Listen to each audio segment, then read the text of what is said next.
Okay, people. It's time to change the course of this channel, as you all know.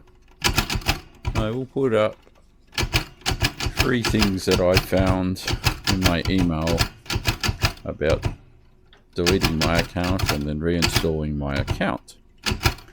And then I found 23 other emails that says you are not allowed to talk about helping people with health. I'll put screenshots off of that for you as well, so you can see that as well. So that'll pop up during this video. And you understand why I'm so stressed. I'm actually drinking a whiskey drink tonight. And that's the first time I've had alcohol this year. Even though I'm not allowed to actually have alcohol on all this medication I'm on. So that's how stressed I am. Anyway, this letter that I am typing, for my first attempt at typing since the early 90s. Heavens to Betsy, I have typed this letter. Head. So that's my subject title for the letter. Now that title has got no particular origin. It's argued on the internet all sorts of reasons back in the 1800s in America. But I actually find a lot of English comedy shows from the 60s, 70s and 80s and UK vloggers still use that term as well. So heavens to Betsy. The issue is not with freedom of speech, but rather the misunderstanding of the difference between public and private space online. Now let's take a thought on that for a second. We don't really find Facebook or Instagram or Twitter, whatever they call that these days, X. Don't find YouTube as being controlled by a collective. It's controlled by individuals, really. You know, Mark Zuckerberg does what Mark Zuckerberg wants to do, and Facebook follows what he says. There's no Bill of Rights in that, and that was tested in the US courts. The social media world has influencers. Influencers are allowed to, and these are people, you know, 100,000, 200,000, a million. We all know them. Whether we know that we all know somebody with over 1 million subs that we follow. Influencers can promote health. They have no medical training. They've got no training in any advice they give you. It's just their personal opinion, and it's what they telling you. But small-time vloggers such as myself, such as this community that I'm a part of, we're not allowed to offer advice. We're not allowed to do how-to channels.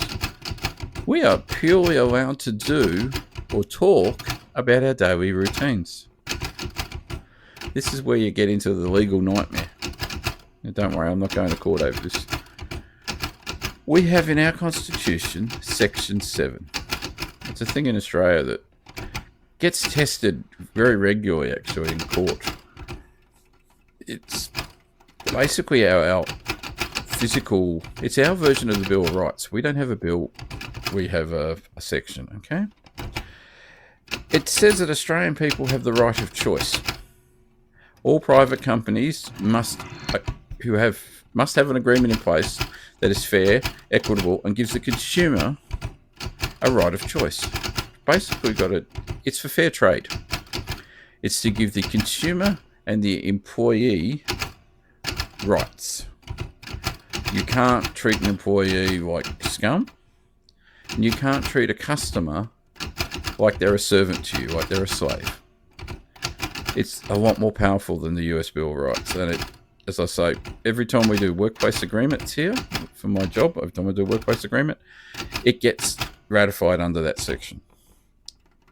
And we have lots of time and money spent on this. Now, this is where we get to the complex bit about this. And this letter is pretty long. And that's why when I pause, you might hear typing in the background.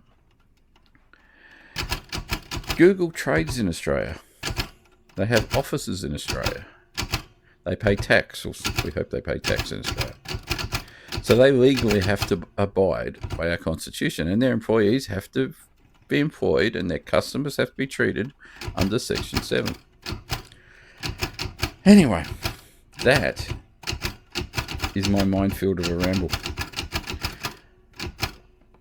I'm extremely disappointed that the fact that I built up a brand. The brand does not harm anyone. It doesn't involve nudity. It doesn't involve violence. It doesn't involve drug taking. It doesn't tell anybody to do anything. But that brand, I haven't got enough followers to mention. You know, I don't have 1 million subs, so I can't talk about having a brand. How many of these how to build your YouTube channel people actually say you've got to have 1 million subscribers before you can actually have a niche? Nobody says that. So, moving forward, get back to this letter. It is time, basically it's time I get off my soapbox. I have to change the course of this channel or I'm going to get shot down. I have to become creative. I already am. I have to vlog about my daily life and try to use more creative ideas to help people. I want to help people, but I'm not allowed to help people by asking you to help yourself. I'm not allowed to tell you to take care of yourself. So, but I can't talk about health. Typing on a typewriter. It's a creative challenge. Trust me, it's very creative. Especially if you have not used a typewriter in over 30 years. Typing a narrative to read while I display short video clips that may or may not be relevant to a narrative, to that narrative, is even more creative.